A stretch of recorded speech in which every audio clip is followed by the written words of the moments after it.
Assalamualaikum warahmatullahi wabarakatuh. Alhamdulillah, Allahumma shalli ala sayyidina Muhammad.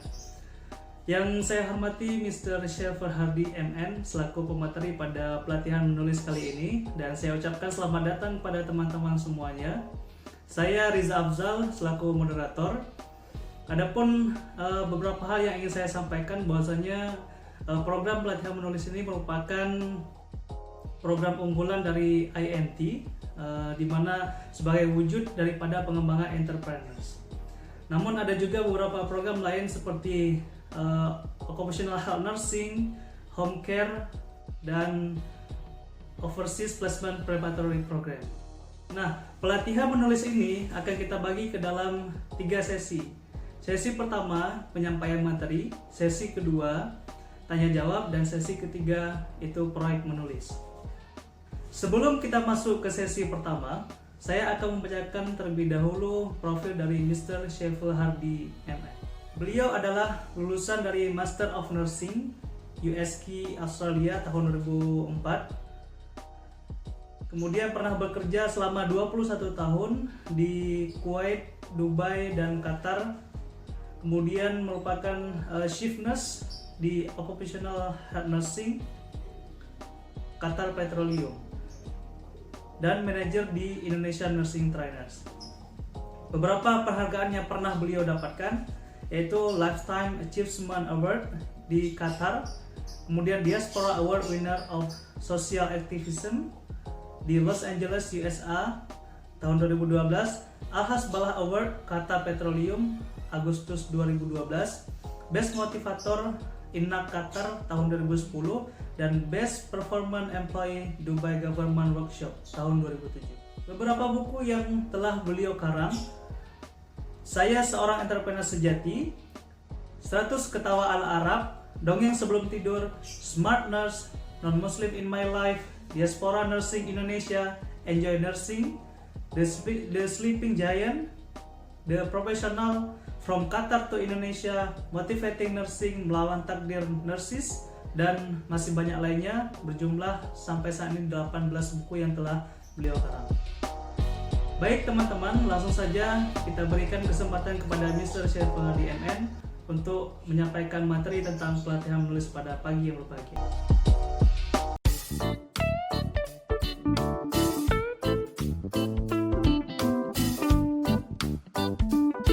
Hello everyone, good morning. Assalamualaikum warahmatullahi wabarakatuh. Saya Syafer Hardy dari Indonesian Nursing Trainers atau INT dari Malang. Kami mengucapkan selamat berjumpa di kesempatan ini dalam topik Article Writing Skills. Kita akan bahas tentang apa dengan menulis kita bisa dapat duit. Oke. Semua kita yang pernah sekolah pasti bisa menulis, selain tentu saja membaca. Apa yang kita bahas pada pagi ini? Yang pertama kita akan bahas tentang mengapa kita menulis. Yang kedua kita akan bahas tentang apa yang kita tulis.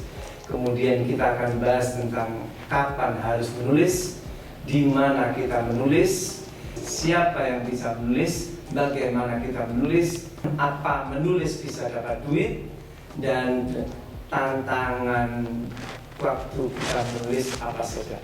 Ya, oke. Right. Jadi ada 9 aspek yang kita akan bicarakan pada pagi hari ini.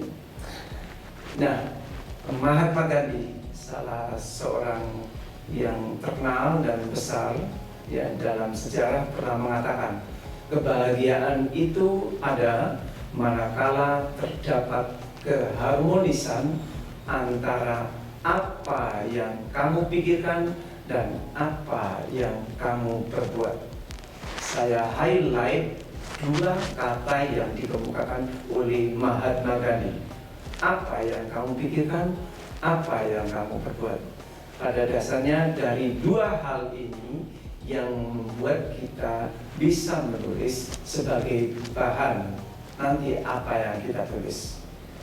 Nah, kita mulai dari bahasan pertama, yakni mengapa harus menulis. Ada beberapa alasan mengapa orang menulis. Yang pertama, alasan yang pertama, karena ingin mendapatkan kepuasan secara profesional. Ada orang-orang yang menulis tidak ingin dibayar ya, karena secara profesional dia dituntut untuk itu dan cukup dengan menulis saja dia bisa mendapatkan kepuasan. Yang kedua, menulis sekedar menyalurkan hobi. Hobinya menulis. Jadi dia tidak mengejar duit, tidak mengejar upah. Bisa sebulan sekali, 2 minggu sekali, setiap hari. Ada yang cuma beberapa bulan menulis sekali, 2 kali. Yang ketiga, tujuan menulisnya karena menjalankan tugas. Mahasiswa, guru menulis ya, mungkin 1 semester sekali. Membuat jurnal, membuat artikel hanya untuk kepentingan pemenuhan tugas kantor, tugas kuliah, atau penugasan tertentu. Oke, tujuan yang keempat, menulis itu hanya iseng atau pengisi waktu. Ada orang-orang yang iseng aja nulis, jadi nggak jelas. Misalnya hanya untuk update status di sosial media. Ini tujuan menulisnya tidak jelas dan hanya sebagai pengisi waktu. Yang kelima, tujuan menulisnya itu tidak punya tujuan, ya. Jadi dia asal menulis saja, tidak punya tujuan. Oke. Ada lagi tujuan menulis yang keenam itu mencari duit. Artinya apa? Dia menulis memang karena dari tulisan itu dia dapat penghasilan, dan dari tulisan itu dia mencari duit. Oke. Apa yang akan kita tulis? Prinsipnya yang paling dasar yang membuat menulis itu mudah adalah tulislah apa yang ada dalam pikiran Anda. Jangan memikirkan apa yang Anda tulis. Ya, kalau Anda memulai dengan prinsip ini, pada dasarnya sangat mudah. Misalnya, kalau saat ini Anda memikirkan tentang betapa sedihnya menghadapi wabah corona, maka apa yang Anda rasakan itu yang Anda tulis, ya. Kalau Anda saat ini memikirkan tentang bagaimana cara membuat bisnis online, tuliskan apa yang Anda tulis, ya, apa yang Anda pikirkan. Jadi tidak perlu memikirkan apa yang akan Anda tulis. Itu akan jadi akan menjadi sulit, ya. Kenapa? Karena Anda kan tidak tahu, belum tentu ya yang Anda pikirkan itu bisa jadi nggak fokus gitu. Karena itu akan mengalami kesulitan, terutama bagi penulis pemula. Nah, berikutnya, kapan harus menulis? Kapan saja, ya. Anda tidak perlu butuh waktu tertentu untuk menulis. Tapi memang ada orang-orang yang menulis itu butuh waktu tertentu, misalnya selesai subuh atau asar atau habis isya, ya. Misalnya di saat senang bisa, tapi ada orang yang butuh mood tertentu. Tapi ada orang penulis yang dia itu susah pun dia bisa menulis. Jadi pada dasarnya kita bisa menulis kapan saja, saat senang, saat susah, saat sibuk, atau di waktu luang.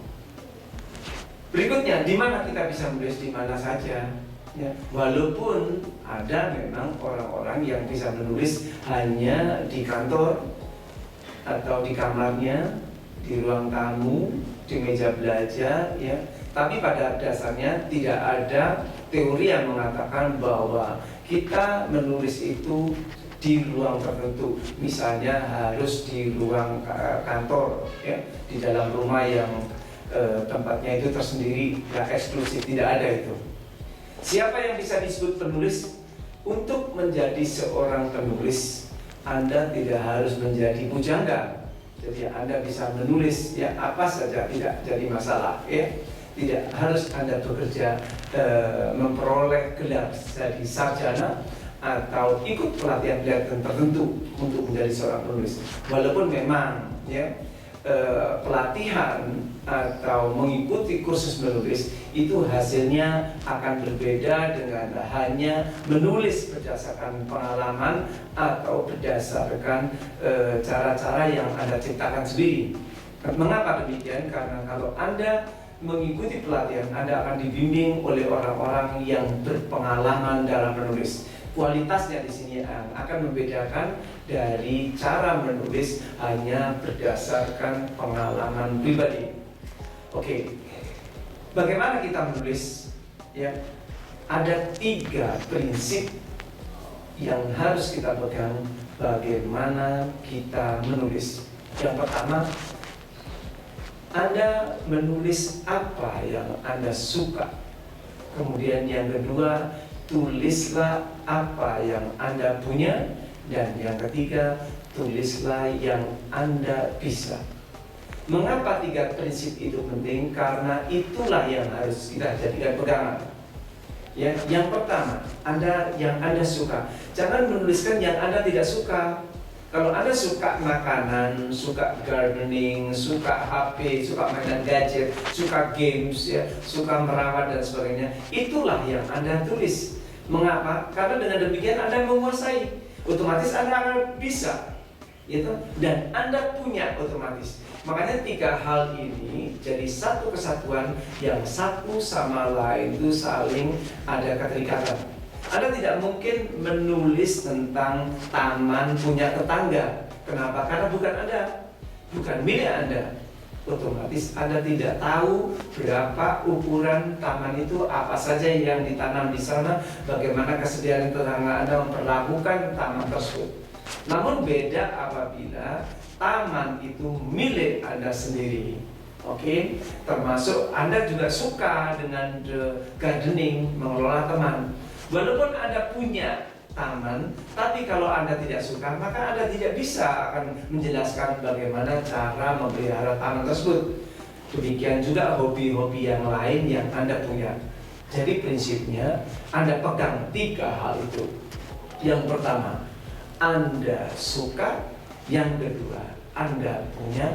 Dan yang ketiga, Anda bisa. Nah, selanjutnya, bagaimana kita bisa dapat duit dari menulis itu? Pada dasarnya tidak hanya menulis, yang lain pun, ya, pekerjaan yang lain pun, Anda bisa mendapatkan duit. Ya, Anda jualan juga bisa dapat duit. Tapi syaratnya ada, jangan menjual barang yang tidak diperlukan oleh orang. Maka, meskipun Anda jual di pasar, tidak ada yang beli. Jadi bagaimana Anda bisa dapat duit? Menulis juga dapat begitu. Ya, jadi Anda bisa mendapatkan duit yang pertama kalau Anda menulis buku. Oke, buku pun ya tertentu memang. Ya, kenapa harus sesuai dengan kepentingan pasar? Mahasiswa atau menulis tentang masakan, menulis tentang cerita, tentang novel dan sebagainya. Yang penting dibutuhkan oleh pasar. Yang kedua, Anda bisa menjadi ghost writer atau penulis gelap. Ya, jadi penulis hantu kasarnya itu. Artinya apa? Anda membantu orang lain yang membutuhkan tenaga pikiran Anda untuk menuliskan. Bisa menuliskan jurnal, bisa menuliskan buku, dan untungnya memang besar tapi tidak gampang menjadi ghostwriter. Yang ketiga, Anda bisa menciptakan website, kemudian Anda menuliskan di sana setiap hari. Kalau web Anda bagus, maka banyak iklan-iklan yang akan menaruh di website Anda dan Anda bisa mendapatkan duit dari sana. Yang keempat, cara mendapatkan duit lewat tulisan itu dengan gabung di blog. Ya, saat ini di Indonesia yang terkenal tuh misalnya blognya Kompasiana, ya, jadi puluhan ribu, bahkan ratusan ribu itu viewersnya itu setiap hari. Ya, cukup dari situ aja mereka udah panen duit itu di sana. Jadi bikin blog itu salah satu cara mendapatkan duit. Anda bisa gabung di Kompasiana, begitu Anda tiap bulan bisa mendapatkan duit. Memang bersyarat, misalnya minimal harus 3.000 viewers, kemudian Anda aktif menulis, dan salah satu dari tulisan Anda itu harus masuk di headlines. Nah, kemudian cara yang berikutnya untuk mendapatkan duit itu adalah jadi freelancer. Nulis aja untuk majalah, untuk koran, seperti itu. Hanya saat ini memang banyak majalah atau koran yang online sifatnya, jadi mereka mendapatkan sumbangan tulisan itu free of charge, artinya mereka tidak mendapatkan duit. Tapi ada juga majalah-majalah atau koran yang memberikan imbalan terhadap karya tulisan. Trennya saat ini apa yang terjadi? Jadi menulis itu rata-rata dilakukan oleh mahasiswa ya, yang mendapatkan tugas dari dosen. Oke, tugas akhir, makalah, skripsi, tesis, dan disertasi. Yang kedua, tren kedua adalah menulis bisnis objektif untuk tujuan kantor, untuk tujuan perusahaan, dituntut untuk menulis, tapi karena kepentingan perusahaan, kepentingan organisasi. Yang ketiga, marketing strategi. Anda menulis untuk tujuan pemasaran, banyak itu. Jadi kalau Anda bekerja sebagai sales misalnya, Anda akan diminta untuk membuat semacam deskripsi dan dipasarkan. Ya, mereka ingin tahu, manajemen ingin tahu apa rencana Anda, apa tujuan yang ingin dicapai, bagaimana strateginya. Yang keempat, tren berikutnya menulis untuk kepentingan teknologi informasi. Jadi maksudnya adalah di era sekarang ini online learning itu yang menjadi fokus proses belajar mengajar yang dituntut pada guru atau dosen. Ya, mereka akan diminta juga untuk membuat deskripsi, membuat semacam presentasi. Jadi menulis untuk kepentingan teknologi informasi. Yang kelima, menulis untuk staff development. Ya, jadi untuk kepentingan perkembangan staff. Biasanya staff-staff tertentu di level tertentu, misalnya 3B ke atas seperti itu, diminta untuk membuat semacam karya tulis atau karya ilmiah. Jadi tujuannya untuk apa? Untuk staff development. Yang keenam, menulis for living. Nah, tren seperti ini biasanya hanya dimiliki oleh wartawan atau penulis yang memang dibayar untuk koran, majalah, dan sebagainya.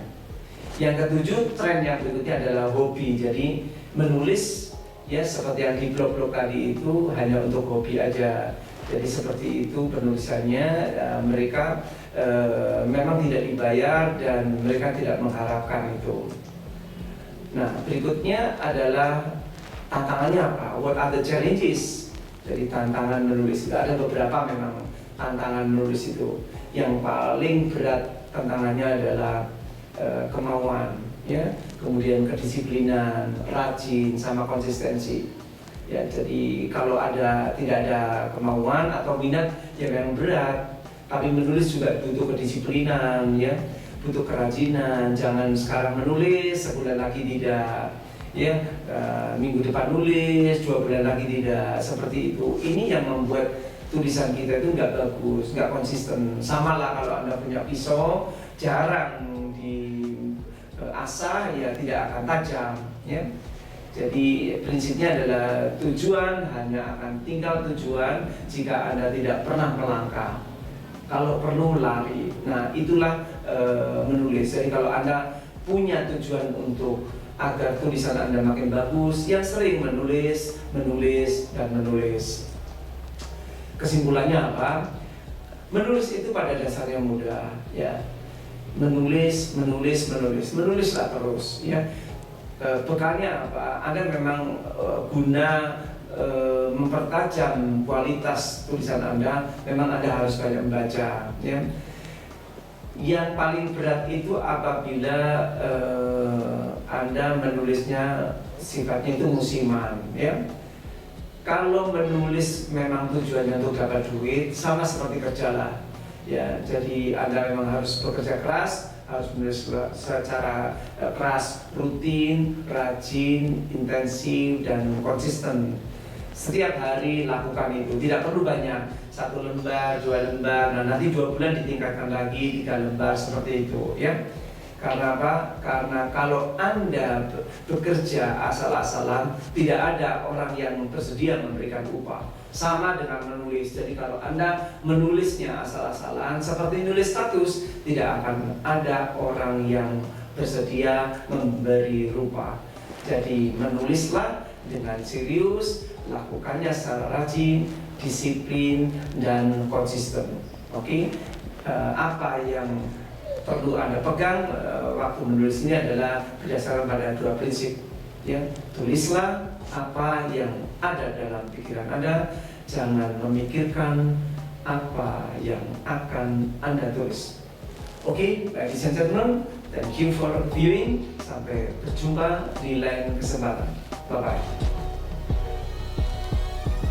Baik, terima kasih kita ucapkan kepada Mr. Syaiful Hadi MN yang telah menyampaikan materi tentang bagaimana kita bisa mendapatkan uang melalui tulisan. Nah, bagi teman-teman yang sudah mempunyai pertanyaan ataupun ada hal yang belum jelas, bisa kita diskusikan di forum diskusi. Terima kasih, thanks for watching.